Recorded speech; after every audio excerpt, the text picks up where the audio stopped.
Olá a todos, mais uma vez, sejam bem-vindos. Nessa nossa aula, concluiremos o tema de Geografia dos Transportes e Transportes no Brasil.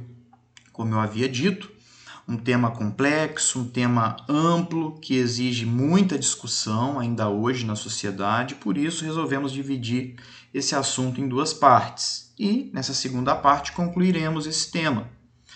Trata da geografia dos transportes, um ramo dentro da geografia dedicado a estudar o deslocamento de pessoas, mercadorias e até mesmo informações pelo espaço geográfico. Então, ainda dentro dos modais de transporte, nós iremos fazer ainda o comparativo dos principais modais de transporte. Vamos comparar o rodoviário, o ferroviário, o aéreo e aquaviário. Em termos de segurança, por incrível que pareça, o transporte mais seguro é o transporte aéreo. É o que gera a menor quantidade de vítimas fatais todo ano. Então, podemos classificá-lo como o transporte mais seguro. O segundo mais seguro nesse ranking dos meios de transporte em termos de segurança é o transporte ferroviário. É difícil vermos um acidente de trem, por exemplo. O terceiro, agora já são os mais perigosos, é o menos seguro, terceiro menos seguro é o aquaviário, e o mais perigoso ou menos seguro e que gera a maior quantidade de vítimas todo ano no mundo inteiro é o transporte rodoviário. Vemos aí na mídia acidentes o tempo inteiro de ônibus, caminhões, carros, motos, gerando sempre muitas vítimas todo ano. Então, o meio de transporte mais seguro é o aéreo, seguido pelo ferroviário, são os mais seguros. Os mais perigosos, o rodoviário é o primeiro e o aquaviário é o segundo mais perigoso. Investimentos em infraestrutura logística, em termos de Brasil. O Brasil é um país que ainda prioriza muito o transporte rodoviário e nós veremos mais à frente os motivos dessa política rodoviarista. Então, o país gasta mais em termos de infraestrutura de transporte em rodovias. O segundo que recebe a atenção do governo são as ferrovias. Terceiro vem os portos, hidrovias e aeroportos, os que recebem menor investimento e atenção do governo. Recentemente, nos últimos anos, o governo federal ele tem priorizado bastante as ferrovias e ampliado o que chamamos de política de concessão, que é oferecer para a iniciativa privada para que as empresas privadas possam administrar esses modais de transporte. Assim, o governo espera investir mais dinheiro onde antes era investido poucos recursos. Principais vias utilizadas para transporte de cargas no Brasil. Obviamente, o rodoviário salta aí em primeiro lugar. É o modal de transporte que mais transporta cargas no Brasil e também ainda é o que mais transporta pessoas. O segundo que mais transporta cargas no Brasil é o ferroviário. Terceiro é o aquaviário, o hidroviário. Quarto é o duto, transportando cargas. E ainda bem, numa proporção bem pequena, mas vem crescendo, é o transporte aéreo. Os mais poluentes, ou seja, os que mais emitem gás carbônico para transportar 1 tonelada de carga em 1.000 quilômetros. Os mais poluentes, primeiro aqui, o rodoviário é o mais poluente para transportar 1 tonelada de cargas por 1.000 quilômetros. O segundo é o ferroviário. O terceiro é o hidroviário. E o mais poluente, obviamente, é o aéreo. E lembrando que o dióxido de carbono é aquele que causa o aquecimento global. Então, um caminhão ele produz 10 vezes mais gás carbônico do que um empurrador, ou seja, do que aquelas embarcações, navios que empurram outros. Aqui uma relação que é inversamente proporcional. À medida que vai uma crescendo, a outra vai diminuindo. Então, rapidez e o custo. O aéreo, então, é o mais rápido e o mais caro. E aí o rodoviário é o segundo mais rápido e o segundo mais caro. O ferroviário é o terceiro mais rápido e o terceiro mais caro. E o hidroviário é o mais lento, porém o mais barato. Então, quanto mais rápido, mais caro. E quanto mais lento, mais barato é o modal de transporte. Lembrando que, para cada tipo de necessidade, um modal de transporte vai ser mais adequado. Para transportar um coração, por exemplo, para fazer um transplante numa pessoa, de Fortaleza para São Paulo, eu preciso de rapidez, então vai ser o aéreo.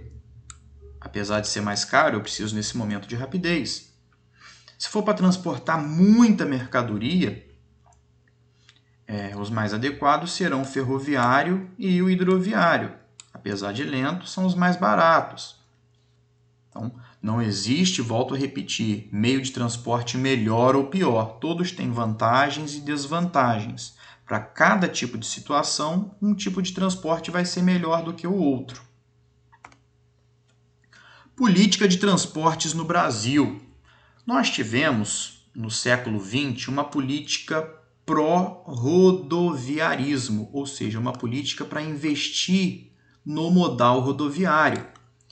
E essa política se deu nos tempos do do presidente chamado Juscelino Kubitschek, JK, em que o Brasil estava atraindo e recebendo muitas indústrias automobilísticas, indústrias de automóveis, de carros, caminhões, ônibus, que teve o seu auge no governo do Juscelino Kubitschek.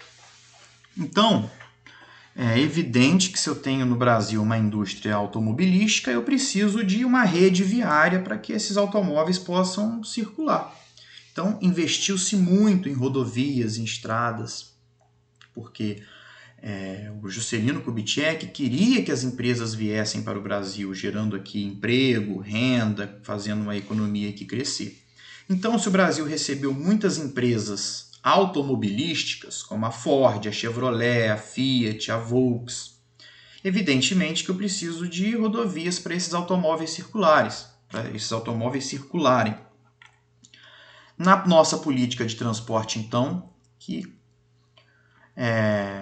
há um desequilíbrio nos investimentos. Até hoje, o transporte rodoviário é o que recebe maior quantidade de dinheiro do governo.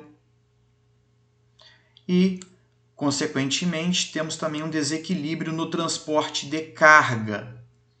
70% da nossa carga, da nossa mercadoria, é transportada por transporte rodoviário, e mesmo a longas distâncias.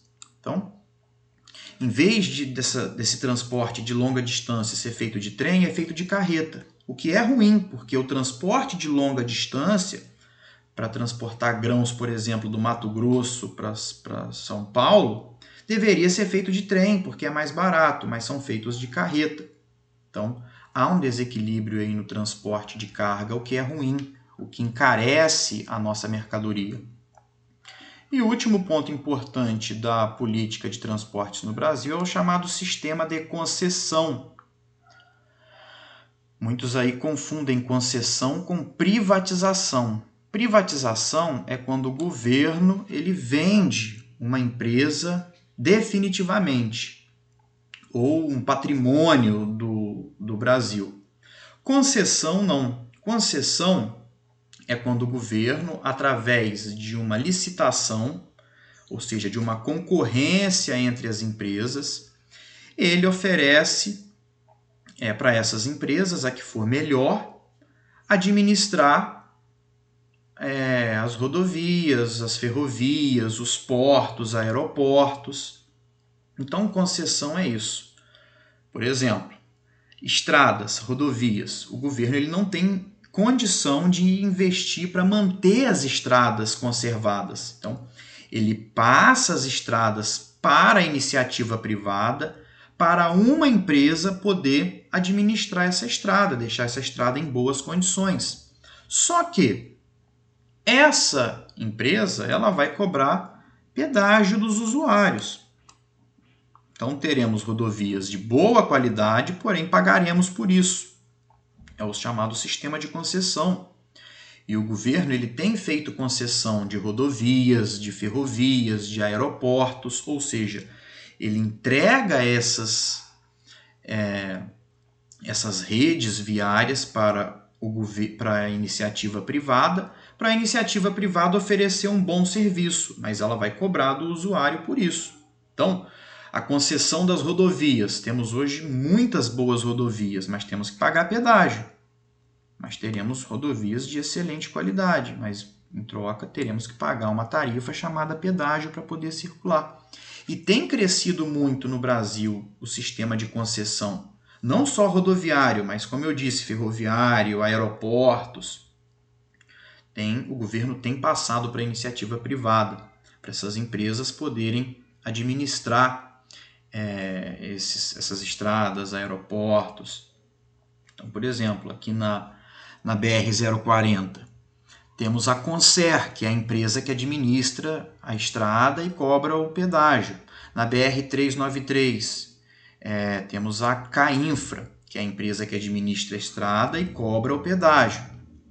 Então, assim que tem funcionado atualmente. Lembrando que essas estradas, aeroportos, eles não são vendidos. Essas empresas privadas vão administrar essas estradas, aeroportos, por um determinado período de tempo. E o poder público, o governo, ele vai fiscalizar o quanto deve ser justo aí no pedágio. Aqui um comparativo dos modais de transporte entre os maiores países do mundo.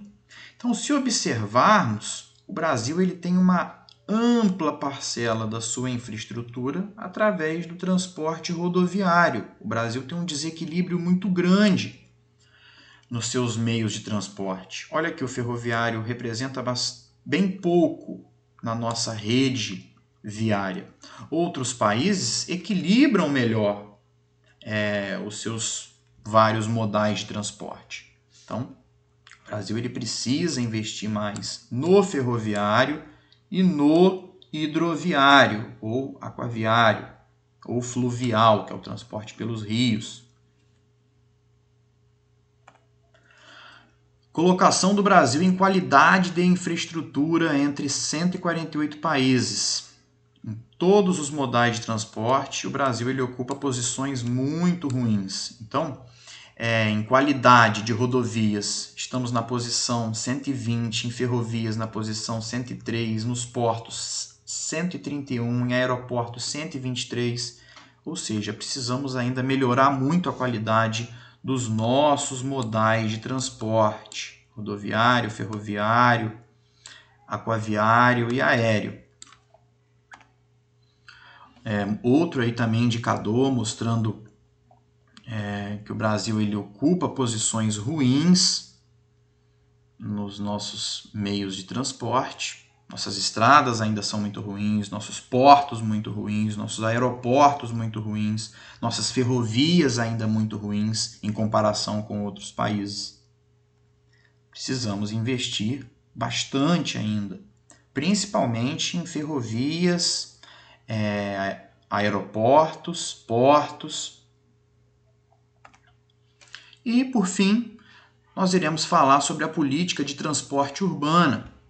Nós temos aí hoje grandes problemas urbanos em termos de transportes. O congestionamento, a poluição excessiva. Então, hoje, o mundo ele já vem desenvolvendo novos transportes que usam novas fontes de energia para poluir menos. Já temos aí automóveis movidos a energia elétrica, automóveis movidos a energia solar.